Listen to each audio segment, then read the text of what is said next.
श्री गणेशाय नमः। जय श्री महाकाल। हर हर महादेव शंभो। भक्तों, आज आपको धार्मिक चैनल में एक बार फिर से स्वागत है। मैं गणेश आपका हार्दिक स्वागत करता हूं। भक्तों, कल की कथा में हमने सुना था मूर्ति और शिवलिंग के बारे में, मां पंचाक्षरी विद्या के जाप के बारे में। तो आज की कथा में भक्तों हम जानेंगे शिवलिंग की स्थापना किस प्रकार से करनी चाहिए और शिवलिंग के लक्षण कौन कौन से होते हैं, शिवलिंग की पूजा की विधि क्या है, इन सब का वर्णन तथा शिव पद की प्राप्ति कैसे होती है और कौन कौन से सत्कर्मों का विवेचन। भक्तों, अगर अभी तक आपने हमारे धार्मिक चैनल को सब्सक्राइब नहीं किया है तो जल्दी से सब्सक्राइब कर लीजिए और बेल आइकन को जरूर दबा लीजिए ताकि ऐसे ही धर्म से जुड़े ज्ञानवर्धक वीडियो आप तक जल्द से जल्द पहुंचते रहें। भक्तों, ऋषियों ने पूछा महाराज सूत जी से सूत जी से ऋषि पूछते हैं कि हे सूत जी, शिवलिंग की स्थापना कैसे करनी चाहिए, उसका लक्षण क्या है तथा उसकी पूजा कैसे करनी चाहिए, किस देश काल में करनी चाहिए और किस द्रव्यों के द्वारा उनका निर्माण होना चाहिए। भक्तों, ऋषियों के पूछने पर सूत जी उनको जवाब देते हुए कहते हैं कि हे महर्षियों, मैं तुम लोगों के लिए इस विषय का वर्णन अवश्य करूंगा। कृपया करके ध्यान पूर्वक सुनो और उसे अच्छे से समझो। भक्तों, अनुकूल एवं शुभ समय में किसी पवित्र तीर्थ में, नदी आदि के तट पर अथवा अपनी रुचि के अनुसार ऐसी जगह शिवलिंग की स्थापना करनी चाहिए जहां नित्य पूजन हो सके, आसानी से पूजा हो सके। पार्थिव द्रव्य से, जल द्रव्य से अथवा तेजस पदार्थ से अपने रुचि के अनुसार, कल्पनाक्त लक्षणों से अपनी इच्छा अनुसार, कल्पना के अनुसार शिवलिंग का निर्माण करके उसका पूजन करने से उपासक को उस पूजन का पूरा पूरा फल प्राप्त होता है। संपूर्ण शुभ लक्षणों से युक्त शिवलिंग यदि पूजा की जाए तो वह तत्काल पूजा का फल देने वाली होती है। भक्तों, यदि चल प्रतिष्ठा करनी हो, अगर आपको कहीं यात्रा करनी हो या फिर आप कहीं घूमते फिरते चलते फिरते व्यक्ति हैं तो इसके लिए आपको एक छोटा सा शिवलिंग अथवा श्री विग्रह शिवलिंग जैसे श्रेष्ठ माना जाता है। यदि अचल प्रतिष्ठा करनी हो तो आपको कहीं जाना ना हो, आप एक जगह बैठकर भगवान शिव का भजन पूजन करना चाहते हैं तो ऐसे में आपको एक स्थूल शिवलिंग अथवा विग्रह अच्छा माना गया है, उत्तम माना गया है। भक्तों, उत्तम लक्षणों से युक्त शिवलिंग पीठ सहित स्थापना करनी चाहिए। भक्तों, शिवलिंग की पीठ सहित स्थापना करनी चाहिए जो अधिक फल प्रदान कराने वाली होती है। शिवलिंग का पीठ मंडलाकार यानी कि गोल आकार का होना चाहिए। नंबर 2, चौकोर भी होना चाहिए। नंबर 3, त्रिकोण अथवा खाट के पाए की भांति होना चाहिए। इन तीनों में से किसी भी एक प्रकार का होना चाहिए। ऊपर से थोड़ा और नीचे से थोड़ा मोटा और बीच में पतला होना चाहिए। ऐसा शिवलिंग पीठ महान फल देने वाला होता है। पहले मिट्टी का प्रशस्त आदि से अथवा लोहे आदि से शिवलिंग का निर्माण कराना चाहिए। जिस द्रव्य से शिवलिंग का निर्माण हो उसी से उसकी पीठ भी बनाना चाहिए। यही स्थावर यानी कि अचल प्रतिष्ठा वाले शिवलिंग की विशेष बात है। चल यानी कि चल प्रतिष्ठा वाले शिवलिंग में भी और पीठ का एक ही उपादान होना चाहिए, एक ही चीज से बने हुए शिवलिंग होने चाहिए, किंतु बाण लिंग के लिए यह नियम नहीं है। भक्तों ध्यान दीजिएगा कि बाण लिंग के लिए यह नियम नहीं है।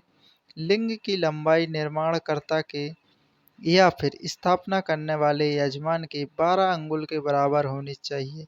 ऐसे ही शिवलिंग को उत्तम माना गया है, अधिक फल देने वाला शुभ माना गया है। इससे कम लंबाई हो तो फल में कमी आ जाती है, अधिक हो तो दोष की कोई बात नहीं है। चरलिंग में भी ऐसा ही नियम है। उसकी लंबाई कम से कम कर्ता की एक उँगली के बराबर तो होनी ही चाहिए, उससे छोटा होने पर अल्प फल मिलता है भक्तों, किंतु उससे अधिक होना कोई दोष की बात नहीं है। यजमान को चाहिए कि वह पहले शिल्प शास्त्र के अनुसार एक विमान या देवालय बनवाए जो देव गणों की मूर्तियों से अलंकृत हो और उसका गर्भगृह बहुत ही सुंदर, सुदृढ़ और दर्पण के समान स्वच्छ होना चाहिए। उसे 9 प्रकार के रत्नों से विभूषित किया जाना चाहिए। उसमें संपूर्ण और पूर्व और पश्चिम दिशा में 2 मुख्य द्वार हों जहाँ शिवलिंग की स्थापना करनी हो। उस स्थान में गर्त में नीलम, लाल, विदूर, श्याम, मरकट, मोती, मूंग और गोमेदे और हीरा, इन रत्नों तथा अन्य महत्वपूर्ण द्रव्यों को वैदिक मंत्रों के द्वारा वैदिक मंत्रों के साथ छोड़ें। सद्योजात आदि 5 वैदिक मंत्रों द्वारा शिवलिंग का 5 स्थानों में कम से कम पूजन करके अग्नि में हविष्य की अनेक आहुतियाँ दें और परिवार सहित मेरी पूजा करें। गुरु स्वरूप आचार्य को धन से तथा भाई बंधुओं को मनचाही वस्तुओं से संतुष्ट करें।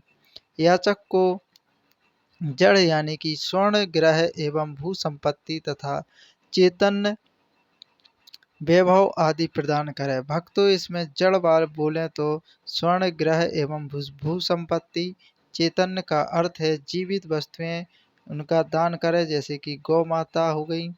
संपत्ति स्थावर जंगम सभी जीवों को यत्न पूर्वक संतुष्ट करके एक गड्ढे में स्वर्ण तथा 9 प्रकार के रत्न भरकर सब सद्योजात वैदिक मंत्रों का उच्चारण करके परम कल्याणकारी महादेव जी की ध्यान करें। इसके पश्चात नाद घोष से युक्त महामंत्र ओमकार का उच्चारण करके उक्त गड्ढे में शिवलिंग की स्थापना करके उसे पीठ से युक्त करें और इस प्रकार पीठ युक्त शिवलिंग की स्थापना करके उसे नित्य लेपी यानी कि दीर्घ काल तक टिके रहने वाले लेप को ही नित्य लेपी कहते हैं से जोड़कर उन्हें स्थापित करें। इसी प्रकार वहाँ परम सुंदर बैर मूर्ति की भी स्थापना करनी चाहिए। बैर मूर्ति भक्तों, आपको बताया था कि बैर मूर्ति किसे कहते हैं, जिसमें सशरीर होता है। सारांश यह है कि भूमि संस्कार आदि की सारी विधि जैसी शिवलिंग प्रतिष्ठा के लिए की गई थी, ठीक उसी प्रकार बैर यानी कि मूर्ति प्रतिष्ठा के लिए भी समझनी चाहिए। अंतर इतना ही है कि लिंग प्रतिष्ठा के लिए प्राणव मंत्र का उच्चारण का विधान है, परंतु बैर प्रतिष्ठा के लिए मां पंचाक्षरी विद्या से ही जाप करना चाहिए, स्थापना करनी चाहिए, प्रतिष्ठा करनी चाहिए। वह भी उत्सव के साथ बाहर सवारी निकालें आदि निमित्त बैर मूर्ति की स्थापना आवश्यक है। बैर को बाहर से भी लिया जा सकता है अथवा अपने गुरुजनों से भी ग्रहण किया जा सकता है। ब्रह्म बैर वही लेने योग्य होता है भक्तों, जो बाहर से बैर मूर्ति वही लेने योग्य है जो साधु पुरुषों द्वारा पूजित हो। इस प्रकार लिंग में और बैर में भी तू ही महादेव जी की पूजा शिव पद प्रदान कराने वाली होती है। शिव जी का धाम प्रदान कराने वाली होती है, मुक्ति देने वाली होती है। स्थावर और जंगम के भेद से लिंग भी 2 प्रकार का कहा गया है भक्तों, वृक्ष लता आदि जो स्थावर लिंग कहे गए हैं, जो एक जगह ही स्थित होते हैं, और कृमि कीट आदि जो जीवाणु हैं, जीवात्मा जंतु होते हैं, वे कृमि कीट होते हैं, कीटाणु होते हैं, उन्हें जंगम लिंग कहते हैं। स्थावर लिंग की सींचने आदि के द्वारा सेवा करनी चाहिए भक्तों, और जंगम लिंगों को आहार एवं जल आदि देकर सेवा प्राप्त करना उचित होता है। उन स्थावर जंगम जीवों को सुख पहुँचाने में अनुरक्त होना भगवान शिव का पूजन माना गया है, ऐसा विद्वान पुरुष मानते हैं। भक्तों, यूं तो सारा चराचर जीवों को ही भगवान शंकर का स्वरूप जानना चाहिए। भक्ति संसार के सभी जीवों में भगवान शिव की ही उपस्थिति मानकर उनका पूजन करना चाहिए, उनका सम्मान करना चाहिए। किसी जीव को कष्ट नहीं देना चाहिए, बिगर अपराध के किसी जीव को सजा भी नहीं देनी चाहिए। यह सबसे बड़ा पाप होता है और भगवान शिव का अपमान किया हुआ माना जाता है। अगर हम किसी चीज को आहित करते हैं या फिर किसी जीव को बिना ही उसके दोष के दंड देते हैं या कष्ट देते हैं तो यह हमारे लिए एक हानि होती है, हमारा सबसे बड़ा दुर्भाग्य होता है। भक्तों, यहाँ तक बात हुई शिवलिंग की स्थापना विधि और शिव लिंग में किस प्रकार की सामग्री के उपयोग को करना चाहिए। तो भक्तों, अगले वीडियो में हम आपको बताएंगे भगवान शिवलिंग की पूजा में किन किन सामग्रियों का उपयोग करके भगवान शिव के लिंग की और मूर्ति की पूजा करें और कौन कौन से मंत्रों द्वारा उनका भजन पूजन करें, यजन करें। भक्तों, इसके आगे की कथा जो कि इस तरह शिवलिंग की स्थापना और शिव विधि विधान उपचारों द्वारा पूजन करें, इसके आगे की कथा को हम आपको अगले वीडियो में अब तक पहुंचाएंगे, क्योंकि कथा बहुत लंबी हो जाती है। अगले वीडियो देखने के लिए आप देखते रहिए हमारा धार्मिक चैनल। तब तक के लिए जय श्री महाकाल, हर हर महादेव। भक्तों, अगर अभी तक आपने हमारे धार्मिक चैनल को सब्सक्राइब नहीं किया है तो जल्दी से सब्सक्राइब कर लीजिए और बेल आइकन को जरूर दबा लीजिए और अपने भाई बंधु जनों तक जरूर शेयर कीजिएगा। इससे आपका लाभ होता है, आपको पुण्य फल प्राप्त होते हैं। जय